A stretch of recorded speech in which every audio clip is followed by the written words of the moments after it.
BRS హయాంలో 20,000 కోట్ల రూపాయలు ఫీజు రియంబర్స్మెంట్ కింద బీఆర్ఎస్ ఇచ్చింది. కేసీఆర్ గారు కరోనా వచ్చినా, ఆర్థిక మాంద్యం వచ్చినా, పెద్ద నోట్ల రద్దు జరిగినా 20,000 కోట్లు ఫీజు రియంబర్స్మెంట్ కు కేసీఆర్ గారు ఇచ్చారు. మరి మీరు వచ్చి 2 ఏళ్ళు అయింది కదా, ఎందుకు ఫీజు రియంబర్స్మెంట్ డబ్బులు ఇవ్వడం లేదు?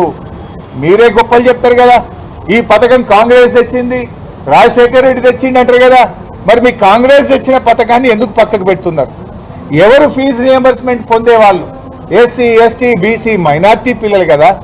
ఆ ఎస్సీ, ఎస్టీలు అంటే నీకు ఎందుకు అంత చిన్న చూపు? మైనార్టీలు అంటే నీకు ఎందుకు అంత చిన్న చూపు? ఎందుకు బీసీలను అనగదొక్కుతా ఉన్నావు? ఎందుకు ఫీజు రియంబర్స్మెంట్ డబ్బులు ఇవ్వడం లేదు? రేపటి భవిష్యత్తు కదా, రేపటి తరం ఈ యువతరం, రేపటి తరం ఈ విద్యార్థులు. ఆ విద్యార్థుల భవిష్యత్తుతో ఎందుకు ఆడుకుంటున్నావు? ఆ విద్యార్థుల జీవితాలతో ఎందుకు చెలగాటమాడుతున్నావు? ఎందుకు ఫీజు రియంబర్స్మెంట్ విడుదల చేయడం లేదు అని మేము అడుగుతా ఉన్నాం.